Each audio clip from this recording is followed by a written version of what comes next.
상황이 있을 때에도 우리 하나님께서 우리의 친구 되어 주시고 우리가 주님 앞에 우리의 마음을 쏟아놓고 주님 향해 나올 수 있는 복된 자리가 있음을 감사를 드립니다. 이 아침도 주님 앞에서 하루를 시작하는 우리 귀한 성도들에게 하나님 은혜를 더하여 주시고 늘 은밀히 보시는 그 주님 향해 나왔사오니 주님께서 은혜를 주시고 위로를 주시고 힘을 주시는 복된 자리 되게 해 주시옵소서. 세상을 향해 사람들을 향해 무언가 어떤 세상의 수단들을 향해 그렇게 나아가는 것이 아니라 주님이 우리의 피난처 되시고 피할 바위 되시고 힘이 되심을 믿음으로 나왔사오니 이 아침 주님 만나는 자리 되게 하여 주시옵소서. 말씀을 통해 기도를 통해 주의 힘을 덧입는 자리 되게 하시고 주님과 함께하며 동행하는 복된 오늘 하루 되도록 하나님 도와주시옵소서. 예수님 이름으로 기도드립니다. 아멘. 성경 말씀 읽겠습니다. 사무엘하 3장 말씀입니다.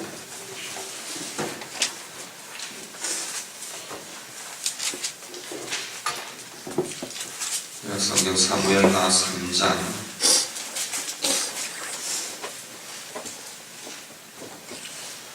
1절에서 12절 읽고요.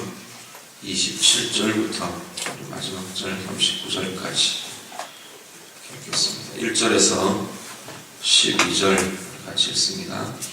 사울의 집과 다윗의 집 사이에 전쟁이 오래매 다윗은 점점 강하여 가고 사울의 집은 점점 약하여 가니라. 다윗이 헤브론에서 아들들을 낳았으되 맏아들은 암논이라 이스라엘 여인 아히노암의 소생이요 둘째는 길르압이라 갈멜 사람 나발의 아내였던 아비가일의 소생이요 셋째는 압살롬이라 그술 왕 달메의 딸 마아가의 아들이요 넷째는 아도니아라 하깃의 아들이요 다섯째는 스바데라 아비달의 아들이요 여섯째는 이드르암이라 다윗의 아내 에글라의 소생이니 이들은 다윗이 헤브론에서 낳은 자들이더라. 사울의 집과 다윗의 집 사이에 전쟁이 있는 동안에 아브넬이 사울의 집에서 점점 권세를 잡으니라. 사울에게 첩이 있었으니 이름은 이스바요 아야의 딸이더라. 이스보셋이 아브넬에게 이르되 내가 어찌하여 내 아버지의 첩과 통관하였느냐 하니 아브넬이 이스보셋의 말을 매우 분하게 여겨 이르되 내가 유다의 계머리냐 내가 오늘 당신의 아버지 사울의 집과 그의 형제와 그의 친구에게 은혜를 베풀어 당신을 다윗의 손에 내주지 아니하였거늘 당신이 오늘 이 여인에게 관한 허물을 내게 돌리는도다. 여호와께서 다윗에게 맹세하신 대로 내가 이루게 하지 아니하면 하나님이 아브넬에게 벌 위에 벌을 내리심이 마땅하니라. 그 맹세는 곧 이 나라를 사울의 집에서 다윗에게 옮겨서 그의 왕위를 단에서 브엘세바까지 이스라엘과 유다에 세우리라 하신 것이니라 하며 이스보셋이 아브넬을 두려워하여 감히 한마디도 대답하지 못하니라. 아브넬이 자기를 대신하여 전령들을 다윗에게 보내어 이르되 이 땅이 누구의 것입니까? 또 이르되 당신은 나와 더불어 언약을 맺사이다. 내 손이 당신을 도와 온 이스라엘이 당신에게 돌아가게 하리이다 하니. 3장 27절부터 39절까지 읽습니다. 아브넬이 헤브론으로 돌아오매 요압이 더불어 조용히 말하려는 듯이 그를 데리고 성문 안으로 들어가 거기서 배를 찔러 죽이니 이는 자기의 동생 아사엘의 피로 말미암음이더라. 그 후에 다윗이 듣고 이르되 넬의 아들 아브넬의 피에 대하여 나와 내 나라는 여호와 앞에 영원히 무죄하니 그 죄가 요압의 무리와 그의 아버지의 온 집으로 돌아갈지어다. 또 요압의 집에서 백합 감자나 나병한 자나 지팡이를 의지하는 자나 칼에 죽는 자나 양식이 떨어진 자가 끊이지 아니할지로다 하니라. 요압과 그의 동생 아비새가 아브넬을 죽인 것은 그가 기브온 전쟁에서 자기 동생 아사엘을 죽인 까닭이었더라. 다윗이 요압과 및 자기와 함께 있는 모든 백성에게 이르되 너희는 옷을 찢고 굵은 배를 띠고 아브넬 앞에서 애도하라 하니라. 다윗 왕이 상류를 따라가 아브넬을 헤브론에 장사하고 아브넬의 무덤에서 왕이 소리를 높여 울고 백성도 다 오니라. 왕이 아브넬을 위하여 애가를 지어 이르되 아브넬의 죽음이 어찌하여 미련한 자의 죽음 같은고 내 손이 결박되지 아니하였고 내 발이 착고에 채이지 아니하였거늘 불의한 자식의 옆에 엎드러진 같이 내가 엎드러졌도다. 아멘. 온 백성이 다시 그를 슬퍼하여 오니라. 석양의 문 백성이 나와 다윗에게 음식을 권하니 다윗이 맹세하여 이르되 만일 내가 해지기 전에 여기나 다른 모든 것을 맛보면 하나님이 내게 벌 위에 벌을 내리심이 마땅하니라. 아멘. 온 백성이 보고 기뻐하며 왕이 무슨 일을 하든지 우리가 다 기뻐하므로 이날에야 온 백성과 온 이스라엘이 넬의 아들 아브넬을 죽인 것이 왕이 한 것이 아닌 줄을 아니라. 왕이 그의 신복에게 이르되 오늘 이스라엘의 지도자요 큰 인물이 죽은 것을 알지 못하느냐. 내가 기름 부음을 받은 왕이 되었으나 오늘 약하여서 스루야의 아들인 이 사람들을 제어하기가 너무 어려우니 여호와는 악행한 자에게 그 악한 대로 갚으실지로다 하니라. 아멘. 사울이 죽은 후에 사울을 따르던 세력과 다윗을 따르는 무리가 각각 이렇게 이분화됩니다. 그래서 이스라엘의 세력이라고 불려지는 사울의 집의 세력과 유다 족속을 중심으로 한 다윗을 따르는 세력이 대치를 하게 됩니다. 그런데 3장 1절 말씀 보면 한마디로 그 시간의 진행에 어떤 변화들이 있는가를 알려줍니다. 사울의 집과 다윗의 집 사이에 전쟁이 오래했는데 다윗은 점점 강하여 가고 사울의 집은 점점 약하여 갔다, 그렇게 말합니다. 한 7년 반 정도 걸렸던 것 같아요. 다윗이 유다의 왕이 되어서 전 이스라엘 왕이 되기까지 헤브론에 머물렀던 기간이 한 7년 6개월 정도 걸렸으니까 한 7년 정도 이 전쟁이 진행되었던 것으로 보입니다. 그런데 하나님께서 그 과정 중에 다윗이 점점 강해지게 하시고 사울과 그 무리들은 점점 약해지게 하셨다. 하나님의 인도하심과 이끄심이 어떻게 이루어져 갔는가 하는 것을 1절에서 보여줍니다. 2절에서 5절 말씀은 헤브론에 있는 동안 다윗이 낳은 아들들을 쭉 나열합니다. 그리고 6절 이후에 21절까지는 이 사울의 집이라고 불려지는 이 사울을 따르던 그 무리들, 그 잔존 세력들의 그 내부 상황들을 쭉 알려줍니다. 그 내부 상황들은 사실은 중심이 되었던 사람은 아브넬이라는 이 군대 장관, 군장이었습니다.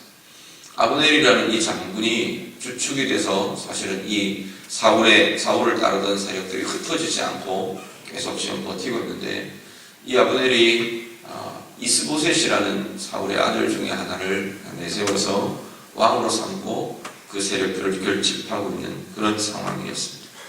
그런데 아브넬이 권력의 핵심이 되고 권력을 쥐고 있다 보니까 아무래도 이 아브넬이 그 권력에 대한 횡포가 있었던 것 같아요. 단지 그런 것만이 아니고 이 사울의 첩 중에 하나를 통과하는 그런 모습이 있으니까 이 이스보셋이 참다가 아마 이것에 대해서 항의라고 해야 되나요? 비난을 아브넬에게 합니다. 그랬더니 아브넬이 분노하고, 그리고 내가 다윗에게 나라를 넘기겠다. 그러고는 작심하고 아브넬이 다윗을 찾아가는 모습이 쭉 이어집니다. 아브넬이 헤브론으로 다윗을 찾아가서 내가 하나님 원하시는 대로 다 하겠다. 그러고는 다윗에게 이야기합니다. 하나님 원하시는 대로라는 건 나라를 다윗에게 넘기겠다. 내 이 지금 잔존 세력들, 이 세력들을 내가 포기하고 당신에게 투항하겠다라는 이야기들을 다윗에게 쭉 합니다. 그랬더니 다윗은 좋아하죠. 그리고 반기고요. 그리고 이 아브넬을 돌려보냅니다. 문제는 22절 이후에 이제 이어지는데, 이 다윗의 장수들 중에 핵심 장수들 중에 이 스루야의 아들들이라고 불려지는 세 형제가 있다고 앞에 한번 말씀드렸을 겁니다. 근데 그 중에 하나 요압이 제일 맏형이고요. 이 아사엘이라는 이 막내 동생이 전쟁에서 앞에 이 사울 집안과의 전쟁에서 아브넬에게 죽임을 당했습니다. 이 요압이 이 원한을 잊지 못하고 내려놓지 못하고 아브넬을 죽이게 됩니다. 전쟁에 나갔다가 돌아오니까 다윗이 아브넬을 무사히 돌려보냈다, 평안히 돌려보냈다라는 소식을 들었어요. 그러니까 돌아가고 있는 중에 있는, 여정 중에 있는 이 아브넬을 쫓아가서, 이 전령을 보내서 쫓아가서 다시 할 이야기가 있다, 다시 와라 그러고 불러오는, 헤브론으로 다시 온 이 아브넬을 이 요압이 조용히 나가서 아닌 척 하면서 가서 찔러서 죽이게 됩니다. 성경은 분명하게 계속 반복해서 이야기하는 것을, 이렇게 아브넬을 죽인 요압이 죽인 이유가 동생 아사엘 때문이다, 그 원한 때문이다 라고 계속 반복해서 짚고 있습니다. 거기에 대해 다윗이 굉장히 분노합니다. 요압이 자기 장수이긴 했지만 이 요압이 계속해서 아마 다윗의 가신, 옆구리의 가신 노릇을 한 것 같아요. 굉장히 힘들게 하는 횡포를 부리고 어떤 그런 부분들이 나타나는 것이 요압의 모습들이었던 것 같습니다.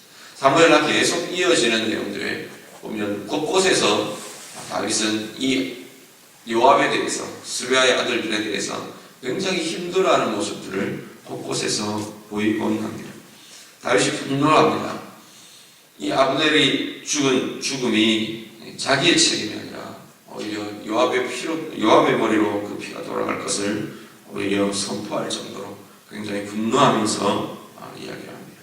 그러고 나서 31절부터 39절은 아브넬에 대해서 다윗이 애도하며 또다시 이 스루야 아들들의 횡포에 대해서 이야기하며 그렇게 이 아브넬의 죽음을 애도하는 모습들을 나타내고요. 그리고 이후에 35절 이후에 보면 이 백성들이, 특히 아마 이 백성들이라고 이야기하는 것은 이스라엘 백성들, 이 사울을 따르던 무리들 같아요. 유다족 속이 아닌 백성들, 이들이 다윗의 이 반응을 보고 상당히 안도하는 모습을 갖게 합니다. 이렇게 보여줍니다. 아마도 다윗의 마음이 자기들의 세력들만 있으면 된다라고 생각하지 않는, 이스라엘 전체를 끌어안으려고 하는 이 다윗의 마음이 이스라엘 백성들에게, 이 나머지 백성들에게 전달된 것 같아요. 그래서 안도했다, 안심했다 라고 성경이 증언하고 있습니다. 오늘 본문 이렇게 하시면서 한 가지는, 우리가 가진 힘을 하나님의 방법대로 쓰지 않으면 우리는 악이 된다는 걸 우리가 좀 기억하셨으면 좋겠습니다. 아브넬도 마찬가지고요, 요압도 마찬가지입니다. 자기에게 있는 힘, 아마도 아브넬은 그 무리들 안에서는 제일 큰 영향력들을 가졌던 것 같아요. 권력이라는 것을 가졌고요. 요압도 마찬가지입니다. 요압이라는 장군도 왕이 있지만 왕 밑에서 아마도 큰 영향력들, 좌우할 수 있는 군사력, 군장으로서의, 장군으로서의 커다란 영향력을 가졌는데, 이 힘을 하나님이 원하시는 대로 고민하지 않으면 그건 악이 되더라는 거예요. 오늘 우리도 마찬가지입니다. 크고 작은 힘들이 사실 우리에게 주어져 있습니다. 나는 아무런 힘도 없는데요. 들여다보면 아니요, 상대적으로 작을지 모르지만, 또 아니면 내가 생각하기에는 작아 보일지 모르지만 크고 작은 힘들이 우리 가운데 있습니다.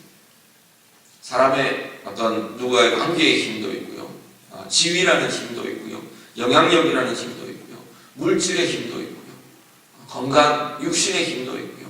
그런데 이 하나님이 주신 이 힘이라는 것이 내가 내 마음대로 써버리기 시작하면 악이 되더라고요. 말의 힘, 세력의 힘, 관계의 힘, 이걸 하나님이 원하는 대로 쓰지 않으면 내 마음대로 하는, 오늘 이 아브넬이나 이 요압처럼 악에 사용이 되는 그러한 힘들이 얼마든지 될 수 있다는 걸 기억하시고, 바꿔 말하면 하나님이 원하시는 대로 이 힘을 쓰면 진짜 선함이 나타나고요, 이 힘을 사용할 수 있으면 하나님이 원하시는 열매들이 나타날 수 있습니다. 관계의 힘, 다른 사람 붙들어주고 힘을 북돋아주고 세력을 정말 하나님 앞에서 일어나게 해주고, 그 힘들로 얼마든지 쓸 수 있습니다. 내 입술의 말의 힘, 그렇게 쓰는데 도움이 될 겁니다. 물질의 힘, 하나님이 원하시는 아름다운 자리에 나타나게 할 것이라. 그런데 이게 반대로 그렇게 되지 못할 때는 악이 되더라고요. 내 마음대로, 내가 원하는 대로, 내 형편대로 나를 보호하기 위해 아니면 나를 드러내기 위해, 나를 나타내기 위해 얼마든지 이것은 다른 사람들이 어렵게 하고 깨어지게 하고 눌려지게 하고 그렇게 하면서 횡포를 자행할 수 있다. 오늘 우리의 삶 가운데 하나님 주신 나의 힘들을 기억하시고 요압처럼 아브넬처럼 어떤 큰 권력을 가졌기 때문에 아니요, 그러지 않아요. 내게 있는 어떤 힘들, 내가 갖고 있는 힘들, 나는 정말 하나님이 원하시는 방법으로 사용하는가, 쓰려고 하는가, 우리 자신들을 돌아보실 수 있기를 바랍니다. 아브넬과 요압은 그것에서 실패한 사람들입니다. 자기의 손에, 자기의 자리에 힘이 주어져 있었지만 하나님이 원하시는 방법대로 쓰지 못하니까 공동체를 깨어버립니다. 아브넬, 자기가 속해 있던 그 집단, 이제는 아브넬을 위해서 완전히 깨어버렸습니다. 요압, 자기의 리더이고 자기 왕인 다윗을 그토록 힘들게 하는 자가 되어버린 것이 이 요압의 모습이었습니다. 돕는 자가 되고 힘을 돋우는 자가 되고 그 왕국을 든든하게 세우는 자가 되고 그런 것들이 아니고 오히려 자기는 아마 굉장히 많은 걸 했다고 이야기할 겁니다. 그럼에도 불구하고 다윗의 마음에는 계속해서 이 스루야의 아들들 때문에 라는 이 원통함이 계속 이어지는 걸 봅니다. 우리 가운데 정말 하나님이 주신 소중한 힘들이 사람들을 위해, 공동체를 위해, 하나님을 위해 아름답게 쓰여져서 정말로 힘이 되고 복이 되고 은혜가 되는 아름다운 통로가 될 수 있는 우리 모두의 삶이 되실 수 있기를 간절히 바랍니다. 같이 기도하겠습니다. 오늘 말씀 기억하시면서 우리가 좀 기도하시기 바랍니다. 이 아브넬과 요압의 일을 우리들이 좀 보시면서요, 나는 하나님이 주신 내 소중한 어떤 힘들, 내게 주신 내 손에, 내 삶에 나를 통해 나타나게 하신 힘들, 나는 어떻게 쓰고 있는가? 하나님이 원하시는 대로 하나님의 방법으로 쓰고 있는가? 정말로 하나님의 방법으로 써서 선이 되고 선한 열매가 되도록 그렇게 쓰임이 되고 있는가? 아니면 혹시 이것이 하나님이 주신 선한 힘이 악으로 둔갑하고 있지는 않는가? 잘못된 영향력으로 혹시 나타나고 있지는 않는가? 우리 자신들 돌아보시면서 하나님 앞에서 선이 되고 힘이 되고 많은 이들 공동체에 세워주고 들어주는 그런 힘으로 쓰임받기를 원합니다. 하나님 앞에 우리 같이 기도하실 수 있기를 바랍니다. 오늘 주일입니다. 주일 우리가 드려지는 모든 예배의 자리들 위해서 같이 기도해 주시길 바랍니다. 나의 예배를 위해서, 자신의 예배를 위해서 같이 기도하시고요. 우리 주일학교, 또 우리 주일 예배, 또 우리 모이는 모임, 오늘 특별히 우리 연례 총회가 있는 날인데 연례 모임들, 내가 속한 공동체들 위해서 우리 축복하며 기도하시고요. 교회를 위해서 여러 이제 연말에 진행되어가는 행정적인 일들, 또 내년을 계획을 세워가고 준비하는 모든 일들 위해서 우리 같이 기도해 주시기 바랍니다. 다 같이 기도하시고 자유롭게 기도하시다 돌아가시기 바랍니다. 기도하겠습니다. 하나님